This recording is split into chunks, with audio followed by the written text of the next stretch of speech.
Sir గౌరవ speaker గారు వారి అభిప్రాయాలను తీసుకుంటున్నారు అధ్యక్ష.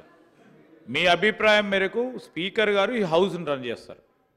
We are there here to coordinate with the chair.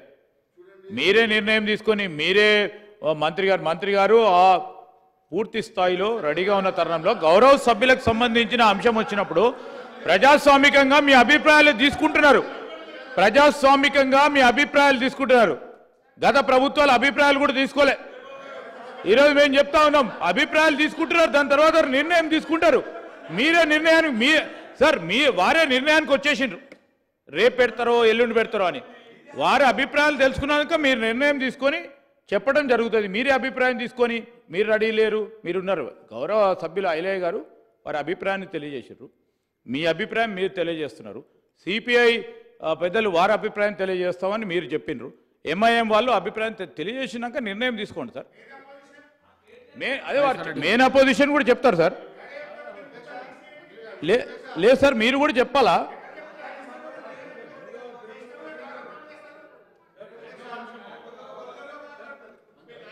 రెండో అంశము, గౌరవ శాసన సభ్యులకి వారి వారి ప్రాతినిధ్యం వహించే నియోజకవర్గానికి సంబంధించిన సమస్యలు కానీ రాష్ట్రానికి సంబంధించిన ప్రధానమైన అంశాలను ఈరోజు వారందరికీ కూడా అవకాశం ఇవ్వాలని గత వారం 10 రోజుల నుంచి జరుగుతూ ఉన్న ఈ శాసనసభలో చాలామంది శాసనసభ్యులు మిమ్మల్ని కోరినారు 0 ఓవర్ పెట్టాలి, క్వశ్చన్ అవర్ లేదు కనుక.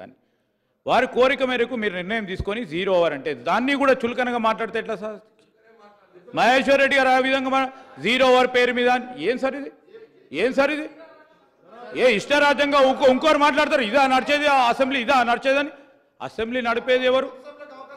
గౌరవ స్పీకరు. ఇన్స్టిట్యూషన్ని మనం గౌరవించాల్సిన బాధ్యత మన పైన ఉంది. లేకుంటే స్పీకర్ గారు ఇట్లా నడుస్తారా సార్? ఇదా అసెంబ్లీ? ఏం సార్ ఇది? ఏమి మీనింగ్ ఇస్తున్నాం, ఏం అర్థం చెప్తున్నాం బయట వారికి? మహేశ్వర్ రెడ్డి గారు మీ అభిప్రాయాన్ని వ్యక్తం చేయండి సార్. వారు ఇప్పుడు అంటా ఉన్నారు 0 ఓవర్ని ఎవరు క్వశ్చన్ చేయలేదు సార్. 0 ఓవర్ ఉండాలి సార్. అవసరమైతే ఇంకా 4 రోజులు మీరు సభ నడపండి, అందరికి అవకాశం ఇవ్వండి సార్. ప్రతి కొత్తగా వచ్చిన వాళ్ళని అందరి సభ్యులను మాట్లాడే అవకాశం ఇవ్వాలనే ఈరోజు ఈ సభ sir. We are running this legislation at the exchequer of the government sir. ఎవరి డబ్బుతో కాదు సార్, ప్రభుత్వ డబ్బుతో నడుపుతున్నాం. అందరికి అవకాశం ఇవ్వాలి, అందరి బాధలు వారి కష్టాలు చెప్పుకోవడానికి అవకాశం ఇవ్వాలని కోరుతున్నాం సార్. సభను ఇంకా కావాలంటే 4 రోజులు మీరు ఎక్స్టెండ్ చేసినా మాకు బాధ లేదు సార్. మేము ఈ సభ కోసం 4 రోజులు కాదు సార్, 40 రోజులైనా మేము ఇక్కడ వేచి ఉంటాం సార్. మేము ఒకటే అడుగుతూ ఉన్నాం సార్. బీఎస్సీ మీటింగ్లో మీరు నిన్నటి వరకు అన్నారు సార్, మరి నిన్న ఇవాళ ఎక్స్టెండ్ చేసినారు, మళ్ళీ బీఎస్సీ అప్రూవల్ తీసుకోలేదు సార్. మళ్ళీ ఈరోజు కూడా మళ్ళీ ఎజెండా ఇష్యూ చేసినారు. ఎజెండాలో సార్ ఎజెండా ఈరోజు ఇష్యూ చేసినారు. ఎజెండాలో కూడా ఈరోజు స్పెసిఫిక్గా మెన్షన్ చేసినారు. సడన్గా మీరు ఎందుకు బ్యాక్అవుట్ అవుతున్నారు చెప్పాల్సిన బాధ్యత మీ ఉంది కదా సార్. ఈరోజు సడన్గా ఎందుకు బ్యాక్అవుట్ అవుతున్నారో చెప్పాలి కదా సార్. సడన్గా రేపటికి మీరు వాయిదా వేసేసుకుంటే ఇష్టానుసారంగా మీకు ఏదో మీరు ఒక ప్రీ ఆక్యుపైడ్ మైండ్ తోటి మీరు డిసైడ్ చేసుకుంటే మరి నిన్న 10 గంటల వరకు నడిపినప్పుడు మేము కోఆపరేట్ చేసినాం కదా సార్. 10 గంటల వరకు మీరు కంప్లీట్గా మీరు చెప్పే వరకు కూడా మేము సభలోనే కూర్చున్నాం కదా సార్. మరి ఈరోజు కూడా మేము రెడీగా ఉన్నాం. 10 గంటల వరకు కాదు, 11 అయినా 12 అయినా కూర్చుంటాము. గతంలో కూడా మేము 12 గంటల దాకా సభ నడిచినటువంటి మన దగ్గర ప్రాక్టీసెస్ ఉన్నాయి సార్. మేము రెడీగా ఉన్నాం. కానీ ఈరోజు మీరు ఏ రీజన్ లేకుండా మీరు సడన్గా ఎజెండా ఇచ్చిన తర్వాత మీరు ఎజెండాను కూడా బేఖాతరు చేసి మరి బిజినెస్ దాంట్లో డిసైడ్ అయినటువంటి అంశాలను కూడా మీరు బేఖాతరు చేసి ఇష్టానుసారంగా మీరు ఇట్లా విత్డ్రా చేసేసుకొని రేపటికి ఎల్లుండికి వాయిదా అంటే ఎట్లా సార్? ఒకవేళ అట్లంటే చెప్పండి సార్, ఒక 4 రోజుల తర్వాత మీరు పెడతాంటే సార్ మేము రెడీగా ఉన్నాం. లేదా ఈ రోజైనా సరే మీరు డిస్కషన్ పెట్టండి సార్. ఎంత సమయమైనా తెల్లారులు మీరు మీటింగ్ మీరు పెట్టినా కూడా డిస్కషన్ మేము రెడీగా ఉన్నాం సార్. మేము ఒకటే విషయం తెలియజేస్తూ ఉన్నాం సార్. మీరు ఎన్ని చేసినా మీరు ఎట్లయినా కూడా రేపు చేస్తామని డిసైడ్ చేసి మేము లేకపోయినా కూడా మీరు డిసైడ్ చేస్తా అంటే సార్ మేము అనుకున్నటువంటి మా డిమాండ్ ఒకటే సార్. మీరు నిజంగా సిబిఐకి రేపు మీరు సిబిఐకి ఇవ్వడానికి సిద్ధంగా ఉన్నారా?